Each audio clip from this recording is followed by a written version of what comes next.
ഇവാഞ്ചലിയും അനുദിന സുവിശേഷ വിചിന്തനം. ഈശോ മിശിഹായ്ക്ക് സ്തുതിയായിരിക്കട്ടെ. ആണ്ടുവട്ടം 24-ാം വാരം ശനി. തിരുസഭാ മാതാവ് വചനവിചിന്തനത്തിനായി ഇന്ന് നമുക്ക് നൽകുക വിശുദ്ധ ലൂക്കായുടെ സുവിശേഷം 8-ാം അധ്യായം 4 മുതൽ 15 വരെയുള്ള തിരുവചനങ്ങളാണ്.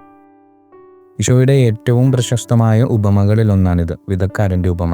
മറ്റുപമകളിൽ നിന്ന് ഈ ഉപമയ്ക്കുള്ള സവിശേഷത അതിൻ്റെ വ്യാഖ്യാനവും ക്രിസ്തു തന്നെ നൽകിയെന്നതാണ്. വിതക്കാരൻ വിതയ്ക്കാൻ പുറപ്പെട്ടു എന്നാരംഭിക്കുന്ന സുവിശേഷം പിന്നെ 4 തരം മണ്ണുകളെക്കുറിച്ചാണ് സൂചിപ്പിക്കുക. വഴിയരികിലെ മണ്ണ്, പാറപ്പുറത്തെ മണ്ണ്, മുൾച്ചെടികൾക്കിടയിലെ മണ്ണ്, ഫലഭൂയിഷ്ടമായ മണ്ണ്.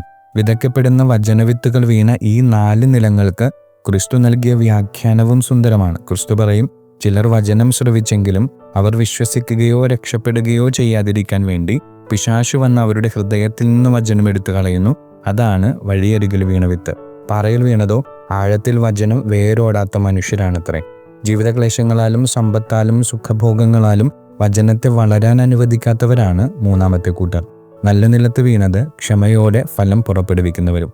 ആത്യന്തികമായി ക്രിസ്തു ഫോക്കസ് ചെയ്യുന്നത് വീണ ഇടങ്ങളേക്കാൾ വചനത്തിൻ്റെ ഫലദായകത്വത്തിലേക്കാണ്. Focus is on the fruitfulness of the word. വിശ്വസഭാ വൈദികനായ മാർക്ക് ലിങ്ക് വചനത്തിൻ്റെ ഈ ഫലദായകത്വത്തെ അവതരിപ്പിക്കുന്നത് വ്യത്യസ്തരായ മനുഷ്യരിൽ ദൈവം വിതയ്ക്കുന്ന വചനം എങ്ങനെ ഫലം പുറപ്പെടുവിച്ചു എന്ന് സൂചിപ്പിച്ചുകൊണ്ടാണ്. അദ്ദേഹം പറയുന്നത് ഇപ്രകാരമാണ്: ദൈവത്തിൻ്റെ കരം ഭൂമിയിൽ ഒരു വിത്ത് നട്ടു, ഫലം വിശുദ്ധ ഫ്രാൻസിസ് അസീസി വർണ്ണശബളമായ തൻ്റെ പട്ടുകുപ്പായം ഊരിവെച്ച് യാചകൻ്റെ കീറിത്തുന്നിയ കുപ്പായവുമിട്ട് അസീസിയിലെ ദരിദ്രരായ മനുഷ്യരുടെ ഇടയിലേക്ക് അതിലും ദരിദ്രനായ ക്രിസ്തുവിനെ തേടിയിറങ്ങിയെന്ന്.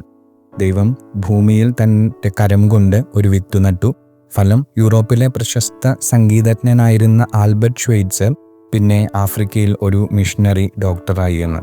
എന്നും അദ്ദേഹം കൂട്ടിച്ചേർക്കും, ദൈവം തൻ്റെ കരം കൊണ്ട് ഭൂമിയിൽ വീണ്ടും ഒരു വിത്ത് നട്ടു, ഫലം ലൊറേറ്റോ കോൺവെന്റിൻ്റെ കംഫർട്ട് സോണിൽ നിന്ന് കയ്യിലൊരു 5 രൂപ നാണയത്തുട്ടിൻ്റെ നിക്ഷേപവുമായി മദർ തെരേസ എന്ന പാവങ്ങളുടെ അമ്മ കൊൽക്കത്തായുടെ തെരുവീഥികളിലേക്ക് നിസ്സഹായരായ മനുഷ്യരിൽ ക്രിസ്തുവിൻ്റെ മുഖം തേടിയിറങ്ങിയെന്ന്.